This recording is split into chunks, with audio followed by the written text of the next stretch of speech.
ಸಾಹಿತ್ಯದ ಎಲ್ಲ ಅಭಿಮಾನಿಗಳಿಗೆ,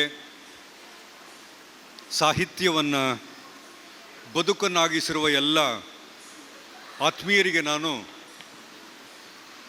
3ನೇ ಬಾರಿ ಸಾಹಿತ್ಯ ಸಮ್ಮೇಳನದ ಪರವಾಗಿ ಅಭಿನಂದನೆಗಳನ್ನು ಸಲ್ಲಿಸ್ತಾ, ಕಾರ್ಯಕ್ರಮದ ಮಧ್ಯದಲ್ಲಿ ಬಂದು ಕಾರ್ಯಕ್ರಮದಲ್ಲಿ ಸರಿಯಾಗಿ ಶಾಸ್ತ್ರೋಕ್ತವಾಗಿ ಭಾಗವಹಿಸದೆ ಕಾರ್ಯಕ್ರಮದಿಂದ ತೆರಳಿಕೆ ಮೊದಲನೇದಾಗಿ ನಿಮ್ಮಂದೆ ನಾನು ಅನುಮತಿ ಕೇಳ್ತಾ ಇದ್ದೇನೆ. ಬ್ಯಾರಿ ಸಾಹಿತ್ಯ ಸಮ್ಮೇಳನವನ್ನು ಮತ್ತು ಬ್ಯಾರಿ ಸಾಹಿತ್ಯವನ್ನು ವಿಭಿನ್ನವಾಗಿ ನೋಡಬೇಕು ಅಂತ ನಾನು ಪ್ರತಿ ಸಾರಿ ನನ್ನ ಸ್ನೇಹಿತ ಸಹೋದ್ಯೋಗಿ ಮಿತ್ರ ನಮ್ಮ ಅಧ್ಯಕ್ಷರು ಬ್ಯಾರಿ ಅಧ್ಯಯನ ಪೀಠ ಅವರು ಹೇಳ್ತಾ ಇರ್ತೇನೆ. ಹೇಗೆ ಭಿನ್ನವಾಗಿ ನೋಡಬೇಕು ಅನ್ನೋದನ್ನು ನಮ್ಮೆಲ್ಲ ಹಿರಿಯ ಸ್ನೇಹಿತರಿಗೆ ಈಗಾಗಲೇ ನಾನು ತಿಳಿಸಿದ್ದೇನೆ.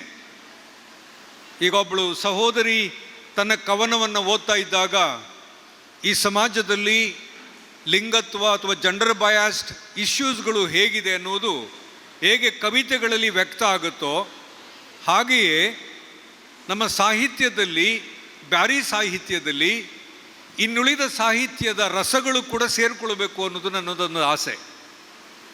ಇದು ಹೆಣ್ಣು ಗಂಡಿನ ಪ್ರಶ್ನೆ ಮಾತ್ರ ಅಲ್ಲ. ಒಂದು ಸಾಹಿತ್ಯ ಬೆಳಿಬೇಕು ಅಂತಂದರೆ ಆ ಹೆಣ್ಣು ಮಗಳನ್ನು ದೂಸ್ತಾ ಇಲ್ಲ, ನಾನಿಲ್ಲಿ ದೂರ್ತಾ ಇಲ್ಲ, ಇಲ್ಲಿ ಮಾತನಾಡ್ತಾ, ಬ್ಯಾರಿಯಲ್ಲಿ ಮಾತನಾಡ್ತಾ ಇಂಗ್ಲೀಷ್ ಮತ್ತು ಕನ್ನಡವನ್ನು ಮಿಕ್ಸ್ ಮಾಡಿ 1-2-3 ಪದಗಳನ್ನು ಬಳಸ್ತಾ ಇದ್ದರು.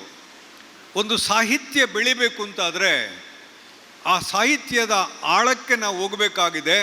ಹಾಗಾಗಿ ಬ್ಯಾರಿ ಸಾಹಿತ್ಯ ಇಂಗ್ಲೀಷ್ನ ಜೊತೆಗೆ, ಕನ್ನಡದ ಜೊತೆಗೆ, ತುಳು ಜೊತೆಗೆ, ಕೊಂಕಣಿ ಜೊತೆಗೆ ಬೆಳಿಬೇಕಾಗಿದೆ. ಈ ಹಿನ್ನೆಲೆಯಲ್ಲಿ ಬಹುಶಃ ಬೆಳಿಗ್ಗೆ ಉದ್ಘಾಟನೆ ಆಗುವಾಗ ಈ ಊರಿನ ಎಲ್ಲ ಭಾಷೆಗಳ ಸಾಹಿತ್ಯ ಪರಿಷತ್ತನ್ನು ನಮ್ಮ ಸ್ನೇಹಿತರು ಉಮರ್ ಬಾಯ್ ಇಲ್ಲಿಗೆ ಕರ್ಕೊಂಡು ಬಂದು ಎಲ್ಲರನ್ನೂ ಇಲ್ಲಿ ನಿಮಗೆ ಪರಿಚಯ ಮಾಡಿಕೊಟ್ಟಿದ್ದಾರೆ ಮತ್ತು ಅವರ ಆಶಯಗಳನ್ನು ನಿಮಗೆ ತಿಳಿಸ್ಕೊಟ್ಟಿದ್ದಾರೆ. ನನ್ನ ಆಶಯಗಳನ್ನು ಹೇಳಿ ನನ್ನ ಮಾತುಗಳನ್ನು ಮುಗಿಸ್ತೇನೆ. ಇದು ಕನ್ನಡ ನಾಡು, ನಾವೆಲ್ಲ ಕನ್ನಡಿಗರು, ಮೂಲತಃ ನಾವು ಕನ್ನಡಿಗರು. ನಮ್ಮ ಮನೆ ಒಳಗಡೆ ನಾವು ಮಲಯಾಳಂ, ನಮ್ಮ ಮನೆ ಒಳಗಡೆ ನಾವು ತಮಿಳ್, ತುಳು, ತೆಲುಗು, ಯಾವುದೇ ಭಾಷೆ ಮಾತಾಡ್ಕೊಳ್ಳಿ, ನಾವು ಮೊದಲನೇದಾಗಿ ಕನ್ನಡಿಗರಾಗಿರ್ತೇವೆ. ಈ ಕನ್ನಡ ಸಾಹಿತ್ಯವನ್ನು ಅಮೇರಿಕದವರು, ಇಂಗ್ಲೀಷರು ತರ್ಜುಮೆ ಮಾಡ್ತಾ ಇದ್ದಾರೆ. ನಮ್ಮ ಬ್ಯಾರಿ ಸಾಹಿತ್ಯವೂ ಕೂಡ ತರ್ಜುಮೆಯಲ್ಲಿ, ಟ್ರಾನ್ಸ್ಲೇಷನಲ್ಲಿ ತೊಡಗಿಕೊಂಡಿದೆ. ಯಾಕೆ ನಮ್ಮ ಕಿರಿಯ ಮಿತ್ರರಿಗೆ, ಇಲ್ಲಿ ಓಡಾಡ್ತಾ ಇರುವ ಈ ಸಣ್ಣ ಮಕ್ಕಳಿಗೆ ಮತ್ತು ನಾಳೆ ಈ ಊರಿನ ದೊಡ್ಡ ನಾಗರಿಕರಾಗಿ ಬೆಳೆಯುವ ಮಕ್ಕಳಿಗೆ ನಮ್ಮ ಎಲ್ಲ ಸಾಹಿತ್ಯದ ಸಿರಿವಂತಿಕೆಯನ್ನು ಈ ಮಕ್ಕಳಿಗೆ ಭಾಷಾಂತರ ಮಾಡಿ ನಾವು ಹಂಚಿಕೊಡಬಾರ್ದು? ಇದನ್ನು ಸ್ವಲ್ಪ ಎಲ್ಲ ನಮ್ಮ ಸಾಹಿತ್ಯಾಸಕ್ತರು ಬಹಳ ಗಂಭೀರವಾಗಿ ಪರಿಗಣಿಸಬೇಕು. ಈ ಸಮಾಜದ ಸಾಂತ್ವನ ಮಾಡಲಿಕ್ಕೆ, ಈ ಸಮಾಜದಲ್ಲಿ ಶಾಂತಿಯನ್ನು ಬಯಸಲಿಕ್ಕೆ ನೂರಾರು ಜನ ಕವಿಗಳು ಪ್ರಾರಂಭದಿಂದಲೂ ತಮ್ಮ ಸಾಹಿತ್ಯದ ರುಚಿಯನ್ನು ನಮಗೆ ಉಣಬಡಿಸ್ತಾ ಬಂದಿದ್ದಾರೆ. ನಾವಿವತ್ತು ಕರ್ನಾಟಕದಲ್ಲಿ ಕೋಮು ಸೌಹಾರ್ದತೆ ಅಂತ ಮಾತಾಡ್ತಾ ಇದ್ದೇವೆ.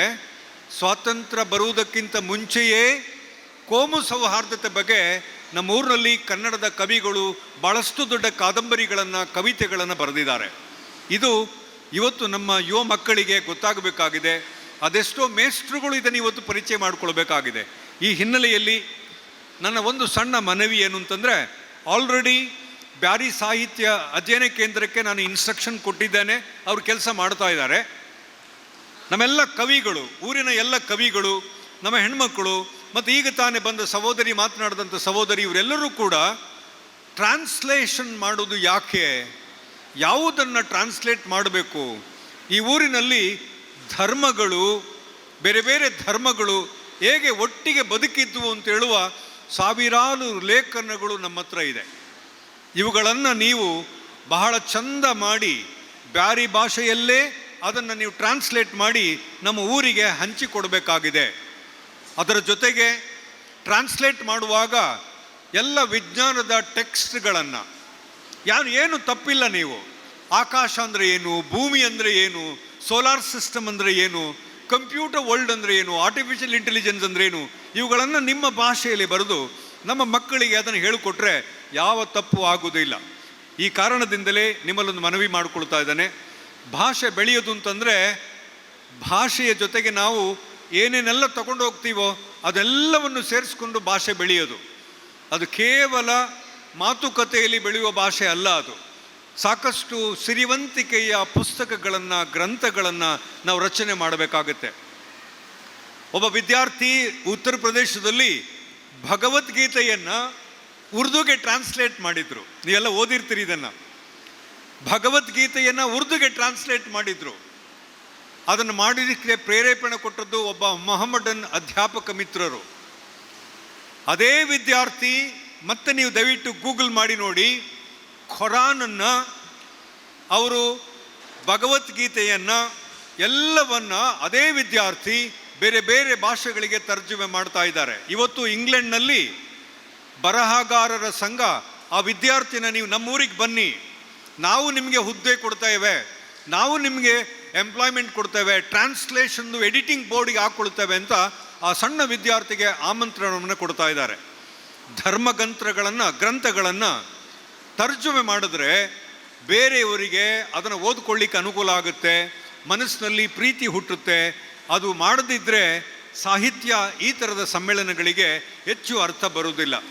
ಈ ಸಾಹಿತ್ಯ ಸಮ್ಮೇಳನ ಆದಮೇಲೆ ನಾವು ಮನೆಗೆ ಹೋಗುವಾಗ ಒಳ್ಳೆ ಮೆಮೊರಿಯನ್ನು ತಗೊಂಡೋಗೋಕ್ಕಾಗುತ್ತೆ. ಅದೇನು ಅಂತಂದರೆ, ನಾವು ಸೌಹಾರ್ದತೆಯಿಂದ ಸಂತೋಷದಿಂದ ಬೆಳಿಬೇಕು ಅಂತಂದರೆ ನಮಗೆ ಎಲ್ಲರೂ ಬೇಕು ಮತ್ತು ಎಲ್ಲವೂ ಬೇಕು ಅನ್ನುವ ಒಂದು ಹೃದಯ ವೈಶಾಲ್ಯತೆ ನಿಮಗಿದ್ದರೆ ದೇವರು ನಮ್ಮನ್ನೆಲ್ಲ ಆಶೀರ್ವಾದ ಮಾಡ್ತಾನೆ.